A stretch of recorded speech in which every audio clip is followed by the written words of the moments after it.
Big changes are coming to college athletics' biggest conference, the Big Ten. Now with 18 schools, what does this mean for your favorite team and what does it mean for the Lebanon community? ESPN's Matt Schick joins us for episode 173 of the Love in Lebanon podcast to give us his perspective. The latest episode starts right now. Welcome to the Love in Lebanon podcast, highlighting all the great things happening in Lebanon, Indiana. Have an idea for an episode? Send an email to lovinlebanon@lebanon.in.gov. Hey everybody, and welcome to this episode 173 of the Love in Lebanon podcast. I'm Joe LePage. I am the Community Development Director for the City of Lebanon. College athletics, we're kind of in the summer before school starts again, but boy, when it does, the Big Ten Conference just got a whole heck of a lot bigger. And a guy, an expert in the field, who can help us out, kind of give some perspective. ESPN's Matt Schick joining us here on the podcast. Matt, thank you so much for being here, buddy. It is great to reconnect with you, Mr. Joseph LePage. It has been a long time. I'm staring at a Zoom right now, and it might be, 20 years? Going on about 20 years since you and I last looked at each other. I think we've spoken since then, but even that might have been 15 years. I know. Everybody, a little truth with this. Matt and I worked together at NTV in Kearney, Nebraska. Matt was a sports director. I was the weekend guy. Matt was my boss. And man, those were some fun times. That was just memorable for sure. I've got a Husker bobblehead here in the office, and I look at it fondly and I think of you. I have a lot of great memories from those times. And I still quote, and I don't mean quote like say it throughout the day, but in my brain, I can remember that there was the high school sports extra. It was called Sports Extra, the Friday night show. And we would do football and basketball highlights. And what you'd have to do is you'd go out with your, you'd have a camera, would go out, shoot 2 or 3 games, come back, edit it in a flurry, and write down the highlights and stuff. And you and I would anchor that together most weekends, most Friday nights. And it was like a half hour, just crazy show. And the scripts we'd get, oh man. Right after the newscast, so 10 o'clock's your newscast, 10:30 it's over, 10:30 we come on, and boom, we're on till 11. I don't think it was an hour show, I think it was half hour. And just do a bunch of highlights. And we had one of our guys. I know where you're going. Yeah, his name was Max. Yeah. And he would type up, we had some scripts that would get us to certain highlights, right? And so, especially our lead-in, our hi, hello, and the show. And there was one point where he was running the teleprompter, and you were talking, and he was not rolling the teleprompter. And during the show, you made it like it was part of the script. Let's make up the tonight. Kearney High faced Grand Island, and they slipped on the gridiron and pulled the prompt tax. And that's exactly what you said as we're watching this, as the show is going on. And roll the prompter max is still something I think about to this day.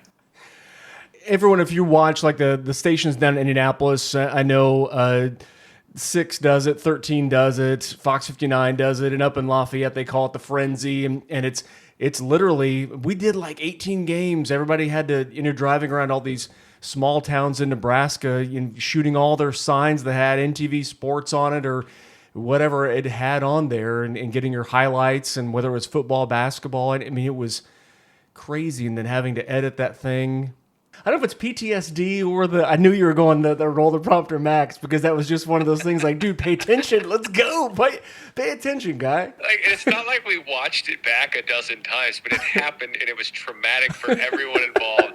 It was not funny at the time. Like, you're stressed out, like, roll the prompter max, like, do your job, Max. Max, I want to kill you, Max. Like, you could have substituted a lot of words for what you said there, that, the show goes on. But it's like anything, right? Like, if some person's not doing their job or just slips up, the domino effect of, maybe he just wanted to get mentioned. Maybe he just wanted to get mentioned on TV, and he did. Yeah, exactly.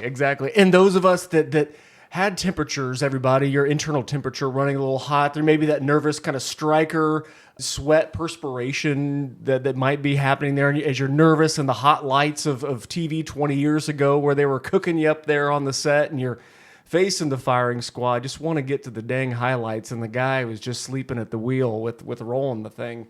I'm so glad that's the memory you brought up, Ike. Yeah, you messing up, you not being able to adjust on the fly, you can't ad-lib Joe LePage. That was an incredible moment. That's what I remember about you. No. And so it's a shock to everyone that we're all young, right? We're all young at that moment. We're all between the ages of 21 and 25. Everyone's fresh out of school. Everyone's trying to make it, and you're just in the back of your mind, like, am I going to be here 2 years, 10 years, 15 years? Is this it? And you're just trying to do the best that you can and relying on other people. Some people care a lot about what they're doing. Some people are just collecting a paycheck, right? You're just together pulling and trying to pull in the same direction. And all those contracts had market outs, and you're trying to, is it going to be, this is a job that I'm going to be at for a while, or am I sending out tapes like the first week that I'm here, trying to get out of Dodge, that type of thing. So with the memories, though, that and covering so many different sports, and Husker football was one of the things that I remember. Also, just a fan base living and dying with the success of their football team, especially. But just those memories, I'm guessing that's still something you took with you as you're now at ESPN doing a wide variety of things. Yeah, Everybody you probably see. I was also going to say one memory that we had was playing at New Life Assembly Church, playing basketball, Dragoon ball. We'd try to get games in, and we had to be at the office at like 1:30. And of course, since I was your quote boss, as long as I was there, you weren't leaving. You're like, so let's just play this stuff. And we played on carpet, right? It was a carpeted gym. Yeah, at a church. And, oh my goodness. There were ACLs and knees tweaked and all that stuff, but we would do that, multiple times during the week. So that was always a lot of fun. But yeah, the Husker stuff, the Colorado-Nebraska rivalry, and just living in the lifeblood, and right in the middle of the bloodstream of college football there in Nebraska and college sports, and taking that to ESPN has been a cool thing to see, and then see everything from a 30,000-foot view, knowing a little about a lot of schools, and knowing how the sausage is made in a lot of these college campuses has been pretty fun. And so, folks, as you're listening to this podcast and you're enjoying the stylings of ESPN's Matt Schick here on episode 173 of the Love and Lebanon podcast, we'll get to Big Ten stuff in just a second, everybody. Just sit tight. We're kind of reminiscing a couple old friends getting back together, so to speak. And I understand you were in Brownsburg a couple weeks ago, so we're going to have to reconnect the next time you're up in our neck of the woods from the East Coast. How have things been going, and where can folks see you if they see this podcast and that name sounds familiar? I think I saw he had a whole bunch of kids on set with him one time when I was watching ESPNU way back in the day, that type of thing. They can see you just about everywhere. Doing a lot of play-by-play these days? Yeah, we've got Little League Softball World Series coming up, so I'll be a part of that. I do Sirius XM radio Monday through Friday on the Big Ten channel. That's channel 372. I'll fill in quite often on ESPN radio. And I will, during the fall, I'll be on ESPN radio doing College Game Day on Saturdays. So I'll usually do that anywhere from 4 to 7 hours during the day, just watching games with Trevor Maddich and Matt Sims. So we'll be doing that again. And, Little League Softball World Series, we'll have like the championship on ABC. So you'll get to see my ugly mug on that broadcast. And then some college football lives. I've got a couple of those coming up in July and August. So I'll plan on that. The guy who you can just slot anywhere. I don't be like, I want to be the host of this or that or this. Just use me. I'm versatile. I try to be your utility guy. Plug me in whenever. It allows me to still be a dad at home and coach of my kids' teams and all that good stuff.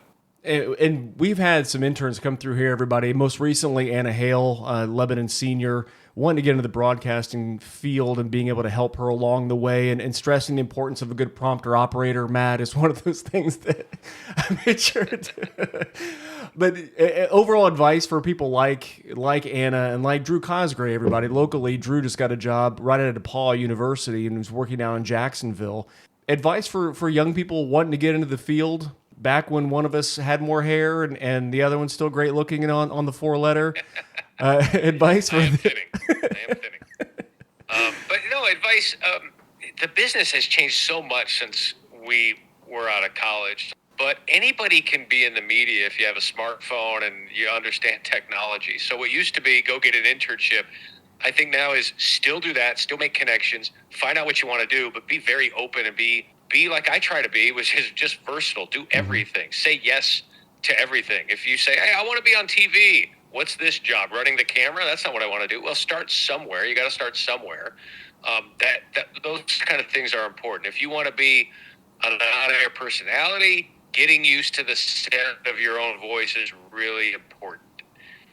If you want to do play-by-play, just be willing to work anywhere and do anything. We'll watch a game and prep for it like you were actually getting paid to do it, and call it off the TV. I mean, I call games off the monitor, off of TV, because there are a lot of games I call where I'm not there. I'm in a studio calling it off of screens. So it's not very much unlike what you would have to do in a regular job anyway, but networking is still really important. I tell people, if you want to do radio, just contact your local radio station. See if you can be, a coffee runner, and then you just pick their brain while you're at work. You listen to them. We had so many. When I hosted a local sports talk radio show in Omaha, people would call up and say, "Hey, can I be this? Can I be that?" It's like, sure, show up. A couple of days, help us edit some things. You can sit with us and just listen. You can listen to what we do, ask questions. Maybe we'll have you edit a couple of things, get your foot in the door. And I mean, a couple of those people are now doing radio jobs around the country. So it's just a matter of, the worst someone can tell you is no. And it's likely they'll tell you sure and yes. And the more yeses you get, the better. And I think it's so wise being able to be versatile and being able to just be willing to just jump in, do it, and not be ashamed to fail and give it a try and get your foot in the door. And when something opens up, there you are to be able to fill that role possibly. So that's great advice. You want to be top of mind to people when they say, oh, we have this opening for this entry-level position. Oh, who's that person that just called the other day or just emailed or just contacted us or just interned with us? So things can be very political, and the tie or the close tie will go to someone that someone is more comfortable with, or someone knows, or someone's a friend with. So all of those things matter for sure. Absolutely. Absolutely. Everybody, you're listening to episode 173 of our Love in Lebanon podcast. We are pleased to have ESPN's Matt Schick, does some play-by-play, does some studio stuff as he's talked about, and want to get his perspective on some changes coming up and through the Big Ten pipeline. Highly recommend following Matt on X. Hilarious commentary, whether it's Joe Burrow winning the Heisman Trophy looking like Macaulay Culkin, or it's you sharing that now the 18-team Big Ten looks like a CVS receipt. From an ESPN perspective, and also a guy that grew up in New York and has spent some time at Colorado, covered the Huskers. It seems like the college landscape has just blown up, and we're here right in the thick of the Purdue-IU kind of rivalry and a lot of different other Big Ten teams. What's it like for you working at the worldwide leader, being able to see this huge conference that literally stretches from coast to coast? Yeah, and TV networks like mine are partly responsible for it. The TV dollars drive everything. It's big business. And it's something that, like a lot of things in life, you might not like it, but you have to adjust and get used to it because it's what's going to happen. And things like the Big Ten used to be, and still is, just prides itself on the trophy games and the tradition, all that. Bring in 4 teams from the West Coast, and does the old Oak and Bucket mean as much as it used to? It still does locally, but does it move down the pecking order even further because Indiana and Purdue now on the football side, maybe they used to be middle of the pack teams, and now they get bumped down by a few other schools that are coming in. So what does that mean in terms of national interest? What does it mean for the college football fan that, with the expanded playoff and the 12-team playoff, what happens if a school like Purdue has 4 losses by the time November rolls around, by the time mid-October rolls around with that tough schedule this year? What does that mean in terms of national interest, in terms of dialogue? Because it was all about the playoff before, it'll be all about the playoff coming up. So, yeah, it's going coast to coast. The regionality, we're kind of losing that. But at the same time, because of TV, you can watch your team whenever they play. as long as you can afford to buy a subscription, you can watch your team. And so, you don't want to bite the hand that's feeding, but at the same time, it's easy to be a little jaded and disgruntled about where college sports is heading. The NFL and college football used to be college football did not want to be like the NFL. It wanted to do its own thing. And now it's going to closely resemble it with the playoff, with potentially paying its employees and having employee status for a lot of these sports, especially football and men's basketball. So you just it changes with the times. But the Big Ten is certainly one of the big boys, and the whole conference bragging rights seems like it's down to two conferences, the SEC and the Big Ten, and whoever has the most toys wins, and they both have a lot of toys. And that was on my list of questions, with Purdue and IU both being kind of mid to lower tier within the Big Ten, the way it was constituted and constructed before adding so many more teams and equaling 18 total, now sliding further down. What's it going to, you feel like, what might it mean for potentially travel to be able to want to see your team, or, going out to Oregon to see, one of our Midwestern flyover country teams on the left coast or the east? Yeah, it's going to take a little more dedication if that's what you want to do. You want to stick to the Midwest schools whenever they're taking them on, or whenever they're on the road there. Fortunately for Indiana, you look at their schedule this season. They go to UCLA early, but then they're pretty much local the rest of the season, which is good. Purdue's got one of the toughest schedules around. I mean, I look at that and I go, can you get to 5 wins, let alone 6? So, going out to Oregon State, and but you're, at the same point, you're not making a ton of West Coast trips. You're probably making one a year in football. Really, it's the non-revenue in the Olympic sports that you're curious about when those schedules come out, and how many trips are you taking? You're there for 4 or 5 days at a time with these 3-game series, if you're talking about diamond sports. So you just hope that when these schedules come out, they're making it as fan-friendly, but more importantly, as student-athlete friendly as possible, because these kids are still going to school. And that was my next question was, you mentioned the sports where you're having employees that are getting paid, your major sports, your football, your basketball, but what does it mean for a swimmer or lacrosse athlete? We have several of those in our area, and maybe not here in Lebanon, everybody, but within Boone County, there are a number of kiddos that will go into college athletics and play some of those, you want to say second tier sports, but the ones that aren't going to be compensated financially in the respect that basketball and football are. It's going to be life changing for a lot of those folks to be able to stay with academics. That is their number one goal, is academically getting through school, as opposed to going in the professional ranks. It's going to be a big change, both positive and negative. I mean, think about the families and the parents that want their kid to stay local. I think about the Western, the Pacific time zone teams that are coming in, where it's like, yeah, I just committed to USC, and 80% of my road games are going to be where? The Central Time Zone. That's where I'm going to go. So you can look at it positive, negative. I always try to empathize with the student athlete stuff. It's like when we expand the playoff, we're talking about how great access is. Yeah, I mean, it's about access. It's about revenue. Let's call it what it is. It's about revenue, but you got to keep up with it. Each school's got it. Each conference has to keep up with the next conference, because if we're $20 million short, then we might not be able to build this building or fund this program or hire this coach. And we've been conditioned to care about revenue in college sports. I try not to. The Big 12 is going to be what it's been. Outside of Texas and Oklahoma, they go to the SEC.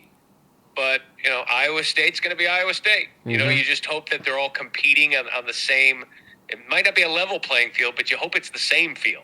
You hope it's the same playing field where we're not cutting out, half of the country, and that you can still have these 65 power teams go at it. What happens to an Oregon State, Washington State, who go independent, and now, they're the Pac-2. That means nothing. They're going to be trying to formulate all these schedules on these non-revenue sports and put all this together and wedge themselves into other conference schedules. I don't know how you do that, but 10 years from now, it'll look a lot different than it is now, and it sure looks a lot different than it did 10 years ago. Yeah, and you being a CU grad, and you're sitting kind of pretty with your coach and what he's building there in Boulder. So we're a little bit envious. We're in that black and gold, different than the black and gold here in West Lafayette nearby. Time will tell how Colorado will do. They have gotten everything and more than they hoped for. It's just a matter of can he keep things together? Can he build it through the high school ranks? Can he not turn over half the roster every year? So there are different ways to skin a cat. I don't know if this one will work long term, but it certainly brings a lot of attention to a university that needed it. Folks, you're listening to episode 173 of the Love in Lebanon podcast. We've got Matt Schick from ESPN joining us to give perspective on the increase of the Big Ten Conference now with 18 teams stretching from the West Coast all the way to the East. And from a business perspective, Indianapolis has hosted the college football championship game, and there have been the conference basketball tournaments. Being 25 minutes or so northwest of Indianapolis, should we expect to see, with the increase in teams, maybe increase in visitors to our area when it comes time for round ball, for football to take place on a conference championship level, you think? Conference tournament anyway, probably in basketball, of course. Yeah, I think so. Indianapolis has been and long regarded as a great sports event town, especially when you're flying in to make it happen. I mean, if the bubble taught us anything, it's that this is the way to do it.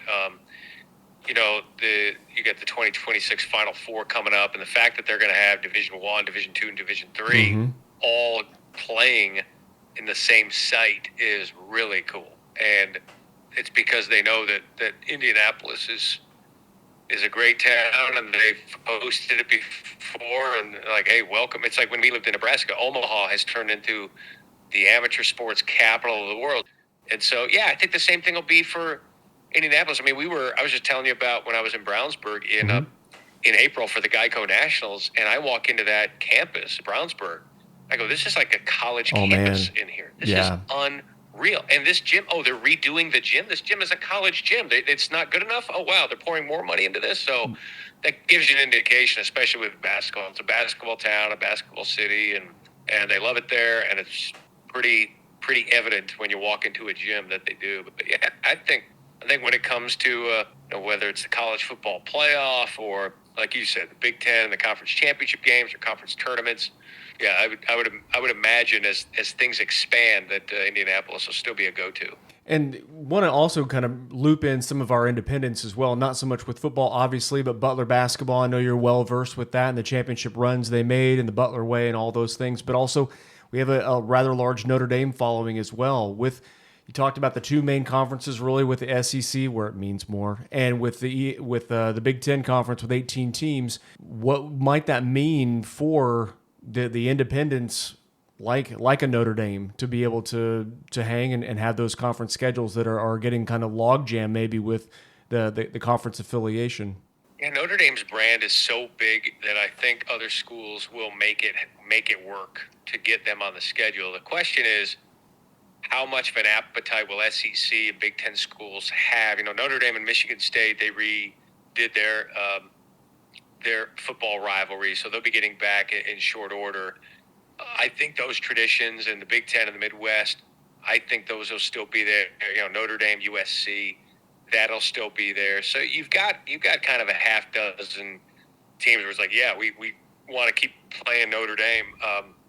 At the same time, SEC potentially going to 9 conference games, people wanting to keep things in-house and saying, look, this is our inventory. Let's schedule more conference games. We have 18 teams in this league, 16 in that one, 14 in that one. Why don't we just stop sharing the wealth and keep it in here? But at the same time, when you've got Notre Dame, the Notre Dame stuff is never going away. And I think they stay independent. Okay. The only way they don't is if they find that playoff access isn't as a semi-annual thing as they had hoped it would be. But finishing in the top 12, you hope they can do that, and we'll see how those TV deals continue to revolve with NBC. But I've always felt to be a natural fit in the Big Ten. The SEC, no. The ACC, I never understood that with basketball and the other sports. But it made sense at the time. But you don't want to be independent or part of the Big Two, and they would never go to the SEC. So I still think they stay independent. It just makes too much sense for them right now. Gotcha. And we'll get you out the door with this, Matt, and we appreciate you joining us from the East Coast here in Midwest country. You talked about the growth of the conferences and really having two main ones in the SEC and Big Ten. Have we seen the end of this yet? Do you feel like there's another domino to fall, or are you hearing you're obviously closer with coaches and other analysts than I am, and we are here, the listenership here on the podcast.